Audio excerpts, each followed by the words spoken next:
Ratusan ribu buruh memadati kawasan Monas memperingati Hari Buruh Internasional. Aksi damai ini diikuti oleh buruh dari berbagai macam serikat pekerja yang menuntut terciptanya ruang kerja yang lebih adil. Perayaan Hari Buruh menjadi ajang bagi para pekerja di seluruh Indonesia untuk menyuarakan aksi damai perihal sejumlah tuntutan dalam lingkup pekerjaan. Meskipun digelar secara serentak di seluruh Indonesia, namun pusat perhatian jatuh pada kawasan Patung Kuda, Monas, Jakarta.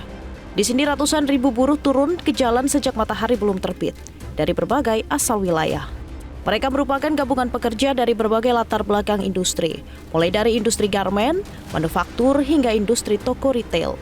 Salah satu pekerja yang berasal dari Bogor, Irfan Ali, menyatakan bahwa ia bersama dengan rekan sejawat datang ke Jakarta dengan misi menyalurkan suara-suara untuk menciptakan lingkungan kerja yang lebih adil. Irfan menyebut undang-undang ketenagakerjaan harus dibentuk supaya lebih adil, lebih memihak kepada pekerja dan menciptakan keamanan dengan memperkecil ancaman pemutusan hubungan kerja. Harapan saya sebagai buruh, pemerintah lebih pro kepada buruhnya, karena dengan adanya undang-undang yang sekarang ini pemerintah lebih pro kepada orang-orang oligarki daripada para pekerjanya, di mana banyak sekali PHK yang terjadi pada saat ini, yang di mana undang-undang sekarang aja tidak bisa melindungi para pekerjanya, gitu Pak. Semoga kedepannya para buruh Indonesia bisa lebih baik dan lebih sejahtera. Hal serupa juga diserukan oleh seorang pria pekerja di bidang tekstil bersama para koleganya. Pria bernama Tardo ini menjelaskan bahwa sejauh ini dirinya merasa sudah mendapatkan upah layak serta mendapatkan hak-hak karyawan sesuai dengan undang-undang yang berlaku. Ia menjabarkan bahwa di tempat dirinya bekerja, pihak perusahaan sudah menunaikan hak-hak para pekerja perempuan, mulai dari cuti hamil hingga melahirkan. Kendati demikian, Tardo dan rekan seperjuangannya tetap menuntut agar para pekerja lain bisa merasakan hak-hak yang mereka rasakan. Ia menegaskan sebagai buruh, Hari May Day ini menjadi momen untuk menunjukkan solidaritas, soliditas, dan militansi bagi seluruh pekerja di Indonesia.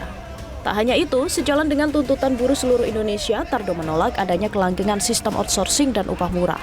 Ia berharap pemerintah dapat melakukan upaya-upaya untuk mempercepat perbaikan Undang-Undang Ketenagakerjaan karena menurutnya, upah dan hak karyawan yang terbayarkan akan sejalan dengan kesejahteraan perusahaan.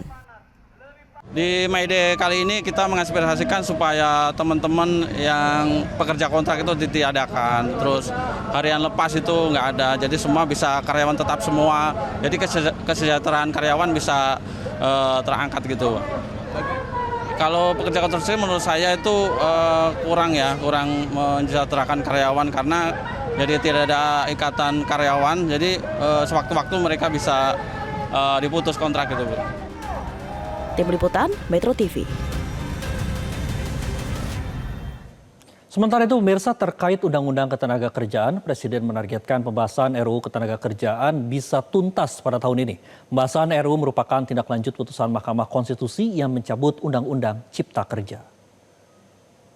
Saya juga telah memberi instruksi kepada Menteri Ketenagakerjaan dan Menteri Hukum untuk segera nanti bersama DPR RI selesaikan rancangan Undang-Undang Ketenagakerjaan. Kalau bisa tahun ini juga harus selesai.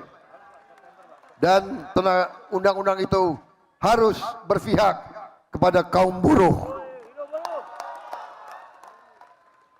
Saudara-saudara sekalian, kita berharap undang-undang kita selalu akan menjamin keadilan untuk seluruh rakyat Indonesia. Usaha jeda berikut ini, pemirsa, Prioritas Indonesia akan kembali dengan informasi menarik lainnya. Jelajahi cara baru mendapatkan informasi. Download Metro TV Extend sekarang.